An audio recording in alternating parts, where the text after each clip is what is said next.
ജീവിതം സമാധാനപൂർണമാക്കാനുള്ള നമ്മുടെ ശ്രമമാണത്. എന്തിന് സമാധാനപൂർണമാവണം? നമുക്ക് ചെയ്യേണ്ട ദൗത്യങ്ങൾ, ഉത്തരവാദിത്വങ്ങളുണ്ട്. മനുഷ്യൻ അവൻ സുഖിച്ച് ഭക്ഷണം കഴിച്ച് ഭുജിച്ച് അങ്ങ് കണ്ണു ചെമ്മി ഈ ലോകത്തോട് യാത്ര പറഞ്ഞാൽ പോരാ. പ്രത്യേകിച്ച് മുസ്ലിമീങ്ങൾ മനുഷ്യന്റെ സംസ്കാരം പഠിപ്പിക്കാൻ വന്നവരാണ്. നമ്മൾ ആകെ ചിന്തിക്കുന്നത് തിന്നാനും കുടിക്കാനുമുള്ള വകയുണ്ടാക്കാനാണ്. അത് അല്ലാഹു ഏറ്റെടുത്തു, നമ്മോട് അധ്വാനിക്കാൻ പറഞ്ഞു. പക്ഷെ നമ്മുടെ ലക്ഷ്യം നമ്മുടെ മക്കളെ സമുദ്ധരിക്കലാണ്, നമ്മൾ നന്നാവലാണ്. മനുഷ്യർക്കും ജീവജാലങ്ങൾക്കും ജന്തുക്കൾക്കും പ്രപഞ്ചത്തിനു തന്നെയും നന്മ ചെയ്യാൻ സാധിക്കുന്നവരായി ജീവിക്കലാണ്. അതുകൊണ്ട് വിശുദ്ധ ഇസ്ലാം ഉദാത്തമായ മാതൃകകൾ നമ്മുടെ മുമ്പിൽ കാണിച്ചു തന്നു.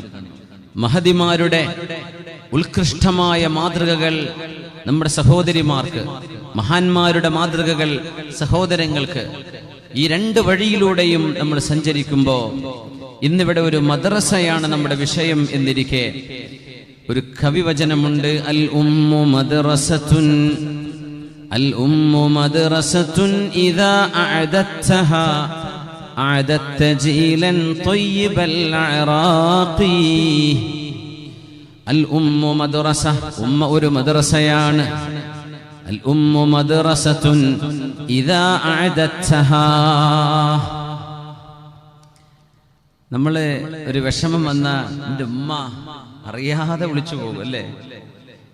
ഒരസുഖം വന്ന് പനി പിടിച്ചു കിടന്നാൽ എൻ്റെ ഉമ്മ അരികത്തുണ്ടായിരുന്നെങ്കിൽ, ഉമ്മ മരണപ്പെട്ടു പോയാൽ പടച്ചവനെ ആ വീടിന്റെ വിളക്കണഞ്ഞു, ഇനി വീട്ടിൽ കയറി ചെല്ലുമ്പോ ഉമ്മയില്ലല്ലോ.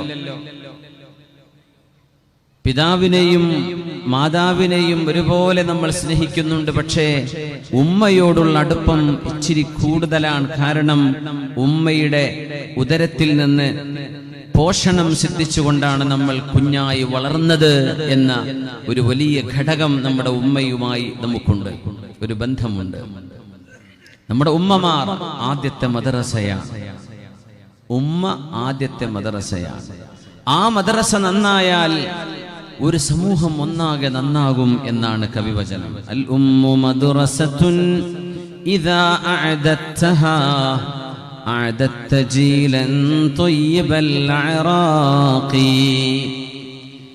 വളരെ മനോഹരമായ അസ്തിത്വമുള്ള ഒരു തലമുറയെ നിങ്ങൾക്ക് വാർത്തെടുക്കാൻ കഴിയും. നിങ്ങളുടെ പെണ്ണുങ്ങൾ, നിങ്ങളുടെ ഉമ്മമാർ, നിങ്ങളിലെ സഹോദരിമാർ നല്ലവരായി മാറുകയാണെങ്കിൽ അല്ലാഹു നമ്മയും നമ്മുടെ സഹോദരിമാരെയും ഒക്കെ അല്ലാഹു സ്വാലിഹീങ്ങളിൽ ചേർത്തി തരട്ടെ. ആമീൻ യാ റബ്ബൽ ആലമീൻ. وَلَنَبْلُوَنَّكُمْ حَتَّى نَعْلَمَ الْمُجَاهِدِينَ مِنكُمْ وَالصَّابِرِينَ وَنَبْلُوَ أَخْبَارَكُمْ. നിങ്ങളെ ഞാൻ പരീക്ഷിച്ചു കൊണ്ടിരിക്കുമെന്ന് അല്ലാഹു. വലനബ്ലുവന്നകും, നിങ്ങൾക്ക് പരീക്ഷണങ്ങൾ ഉണ്ടാകും ജീവിതത്തിൽ. ഹത്താ നഅലമൽ മുജാഹിദീന മിൻകും വസ്സാബിരീൻ വനബ്ലുവ അഖ്ബാറകും. നിങ്ങളുടെ വിവരങ്ങൾ, നിങ്ങളുടെ മനക്കരുത്ത് എങ്ങനെയുണ്ടെന്നറിയാനും, നിങ്ങൾ അല്ലാഹുവിന് വേണ്ടി എത്രത്തോളം സമർപ്പിതരാണെന്നറിയാനും, നിങ്ങളുടെ ക്ഷമ എത്രത്തോളം ഉണ്ടെന്ന് പരിശോധിക്കാനും ഞാൻ നിങ്ങൾക്ക് പരീക്ഷണങ്ങൾ നൽകിക്കൊണ്ടിരിക്കുമെന്ന് അല്ലാഹു ജല്ല ജലാലു. ആ പരീക്ഷണങ്ങൾ ചിലപ്പോൾ മാനസികമാണ്, ചിലപ്പോൾ ശാരീരികമാണ്, ചിലപ്പോൾ ഭരണകേന്ദ്രത്തിൽ നിന്നാണ്, ചിലപ്പോൾ അന്തരീക്ഷത്തിലാണ്, ചിലപ്പോൾ മണ്ണിലാണ്, വിണ്ണിലാണ്. ഇത് ഈ ലോക സൃഷ്ടിപ്പിന്റെ അനിവാര്യതയാണ്. അതിലൊക്കെ നമുക്ക് ഗുണങ്ങളുണ്ട്, പ്രതിഫലങ്ങളുണ്ട്, കൂലിയുണ്ട്. അതുകൊണ്ട് അടിപതറാതെ ലാ ഇലാഹ ഇല്ലല്ലാഹ്, ഈ പ്രപഞ്ചത്തിന്റെ ഉടമസ്ഥനും സ്രഷ്ടാവുമായ അല്ലാഹു, ആ റബ്ബുൽ ഇസ്സത്ത്, എന്റെ ആരാധ്യനായ ഒരേ ഒരുത്തൻ, അവന് വേണ്ടിയുള്ള ജീവിതമാണ് എന്റെ ജീവിതം. ഇത് മനസ്സുകൊണ്ട് ഉറപ്പിക്കുന്ന ഒരു സത്യവിശ്വാസി, ഇത് ഉറപ്പിച്ചു പറയുന്ന ഒരു ഉമ്മ, ഒരു ഉപ്പ, അത് പറയുന്ന ഒരു പെങ്ങള്, ഒരു സഹോദരൻ, ഒരു മകൻ, ഒരു മകള്, നമ്മുടെ യുവാക്കള്, യുവതികള്, വിദ്യാർത്ഥിനികൾ, എന്റെ ജീവിതം ഇന്ന സ്വലാത്തി വനുസുകി വമഹയായ വമമാതി ലില്ലാഹി റബ്ബിൽ ആലമീൻ. എൻ്റെ ജീവിതവും എൻ്റെ മരണവും എൻ്റെ അനക്കവും എൻ്റെ അടക്കവും എൻ്റെ ആരാധനയും എൻ്റെ സമർപ്പണവും എല്ലാം അല്ലാഹുവേ നിനക്ക് വേണ്ടി മാത്രമാണ്. അത് ഓർമ്മിപ്പിക്കാനാണ് ജനിച്ച കുഞ്ഞിന്റെ വലതു ചെവിയിൽ അല്ലാഹു അക്ബറിന്റെ ശബ്ദം മുഴങ്ങിയത്. അത് ഓർമ്മിപ്പിക്കാനാണ് വലതു ചെവിയിൽ ഈ ദൗത്യം കഴിഞ്ഞ് ലോകത്തോട് വിട പറയുന്ന ഒരു യാത്ര. ആ യാത്രക്ക് മുന്നേ നിനക്ക് വേണ്ടി ഒരു ജനാസ നിസ്കാരമുണ്ട്. ആ ജനാസക്ക് ഇമാം ഒരിക്കലും ഇഖാമത്ത് വിളിക്കില്ല. ആ ഇഖാമത്ത് ഇപ്പോഴേ വിളിച്ചു വെക്കുന്നു, മോനെ മോളെ, ഖദ് ഖാമത്തിസ് സ്വലാത്തു ഖദ് ഖാമത്തിസ് സ്വലാഹ്. കുഞ്ഞിന്റെ ഇടത് ചെവിയിൽ മുഴങ്ങുന്നുണ്ട്. ഈ ഓർമ്മപ്പെടുത്തലിനാണ് അല്ലാഹു ബശീറൻ വ നദീറാ, പ്രവാചകന്മാരെ നിങ്ങൾക്ക് ഉണർത്തൽ പറയാൻ, ഉണർത്തി നിങ്ങളെ ഓർമ്മപ്പെടുത്താനാണ് ഞാൻ പ്രവാചകന്മാരെ പറഞ്ഞയച്ചത്. എന്തുകൊണ്ട്?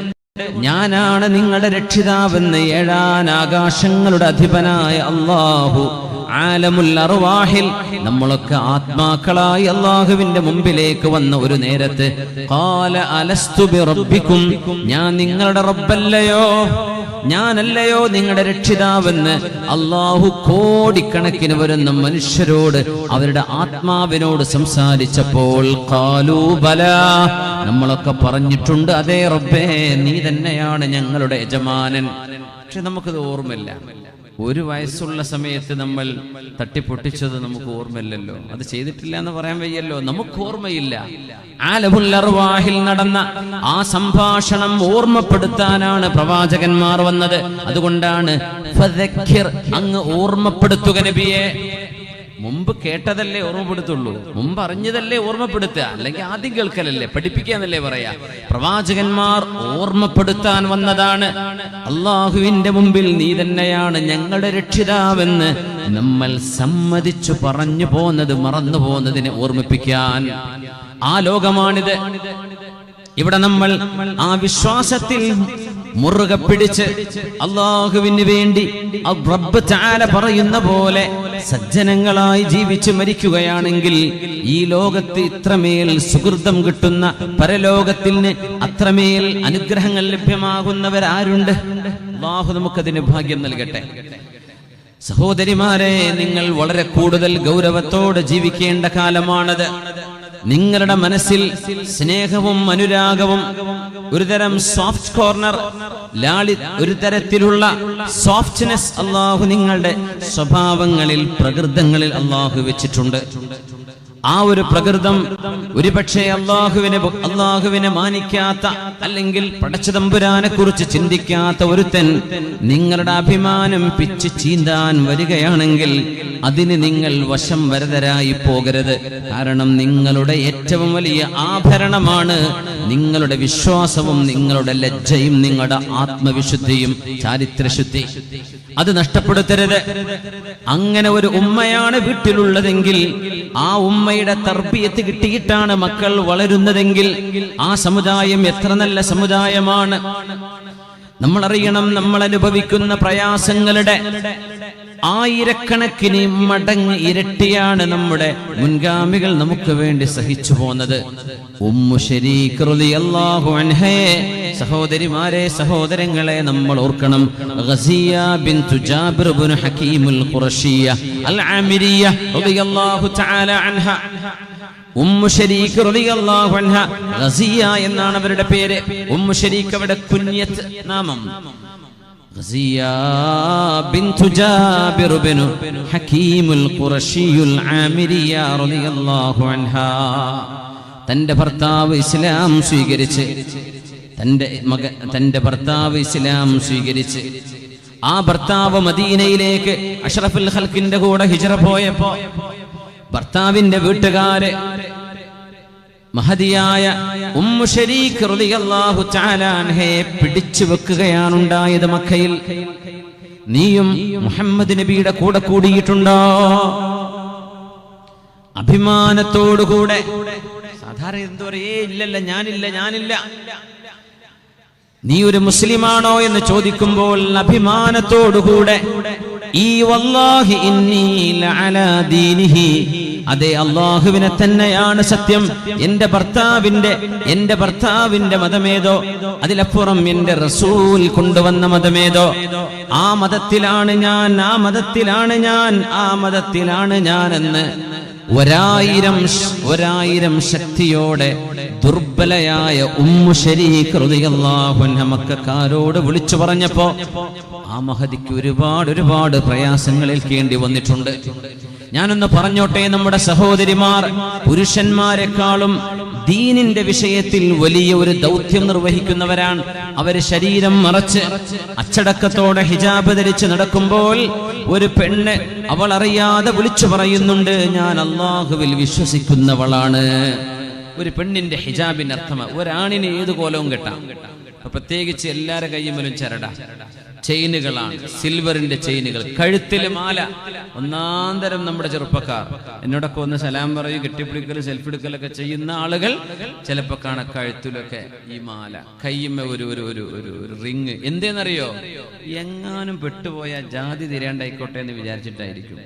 ഇത്ര നട്ടലില്ലെങ്കിൽ ജീവിക്കണോ ഈ ലോകത്ത്? നമ്മുടെ ഐഡന്റിറ്റി കീപ്പ് ചെയ്യുന്നതിൽ എന്ത് കുഴപ്പം അവിടെ ഉള്ളത്? ഒരാൾ ഒരു വിശ്വാസിയായി ജീവിക്കുന്നതിൽ എന്ത് തെറ്റുണ്ട്?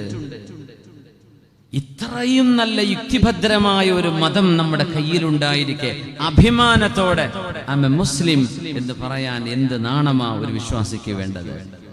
നമ്മുടെ ഉമ്മമാര്, നമ്മുടെ പെങ്ങന്മാർ അത് അവരറിയാതെ വിളിച്ചു പറയുന്നുണ്ട്, ഞാൻ മുസ്ലിമത്താണ്. ഒരു ചെറുപ്പക്കാരൻ പേനുകുപ്പായിട്ട് ഇറങ്ങിപ്പോയാൽ അറിയില്ല, പേര് ചോദിക്കേണ്ടി വരും, അപ്പോഴേ അറിയാൻ പറ്റുള്ളൂ ആണോ അല്ലേ. അല്ലെങ്കിൽ പിന്നെ അങ്ങനത്തെ ഒരു വേഷം ധരിക്കണം. നമ്മുടെ സഹോദരിമാർ അവരുടെ ഇസ്ലാമിക വേഷവിധാനം തന്നെ വിളിച്ചു പറയുന്നുണ്ട്, ഞാൻ ഒരു മുസ്ലിമത്താണ്. അതിൻ്റെയൊക്കെ കൂലി അവർക്ക് കിട്ടും, വലിയ പ്രതിഫലമാണത്. പ്രത്യേകിച്ച് ഇപ്പോഴത്തെ കാലത്ത് ഞാൻ ഒന്നുകൂടെ കഴിഞ്ഞ 2 ദിവസവും ഞാനത് സൂചിപ്പിച്ചു. മുസ്ലിമായി ജീവിക്കലാണ് ഇന്ന് പ്രയാസം. എന്ന് പറഞ്ഞാൽ കള്ളു കുടിക്കാതെ ജീവിക്കാനാ പ്രയാസം. കള്ളുകുടിയനാവാൻ ഒരു പണിയില്ല. മയക്കുമരുന്നടിക്കാതെ ജീവിക്കലാണ് ഇന്ന് പ്രയാസം. അതാണ് മുസ്ലിം. മയക്കുമരുന്നിന്റെ ഗ്യാങ്ങിൽപ്പെടാൻ ഒരു പണിയുമില്ല. ഒരു ഗേൾഫ്രണ്ടും ബോയ്ഫ്രണ്ടും ഇല്ലാണ്ട് അള്ളാഹു പറഞ്ഞ പോലെ അച്ചടക്കത്തിൽ ദാമ്പത്യ ജീവിതത്തിൽ പൊരുത്തപ്പെട്ട് ജീവിക്കുന്നവനായി മാറാനാണ് പ്രയാസം. അവനാണ് മുസ്ലിം. അല്ലാത്തതിനൊന്നൊരു പണിയില്ല. വാട്സപ്പിലും ഫേസ്ബുക്കിലും കയറിയാലേ ഇഷ്ടം പോലെ പാർട്ട്നേഴ്സിനെ കിട്ടും, ഇഷ്ടം പോലെ ഫ്രണ്ട്സിനെ കിട്ടും. പക്ഷേ എനിക്കത് വേണ്ട എന്ന് പറയുന്നവൻ അവനാണ് മുസ്ലിം. സെൻസസിലെ മുസ്ലിം അല്ല ഞാൻ പറയുന്നത്, കാനേശ്വമാരിയിലെ മുസ്ലിം അല്ല ഞാൻ പറയും. അള്ളാഹു പറഞ്ഞ മുസ്ലിം കള്ളു കുടിക്കാതെ ജീവിക്കണം. അവൻ വ്യഭിചരിക്കരുത്, അവൻ തോന്നിവാസത്തിന് പോകരുത്, അവൻ ആളുകളെ വഞ്ചിക്കരുത്, കളവ് പറയരുത്. അതൊക്കെയല്ല ഇന്ന് പ്രയാസം. അല്ലാത്തതിന് എന്ത് പ്രയാസമാണ്? ഈ പറഞ്ഞ പോലെ മുസ്ലിം ആവലാണ് ഇന്ന് ബുദ്ധിമുട്ട്. ബദഅൽ ഇസ്ലാമു ഗരീബാ വസയഊദു കമാ ബദഅ ഫതൂബാ ലിൽ ഗുറബാ. ഇസ്ലാം തുടങ്ങുമ്പോൾ തുടക്കക്കാർ വളരെ കുറച്ചുപേരെ ഉണ്ടായിരുന്നുള്ളൂ. നാട്ടുകാർ മുഴുവൻ കള്ളുടിച്ച് കിടന്നുറങ്ങാൻ.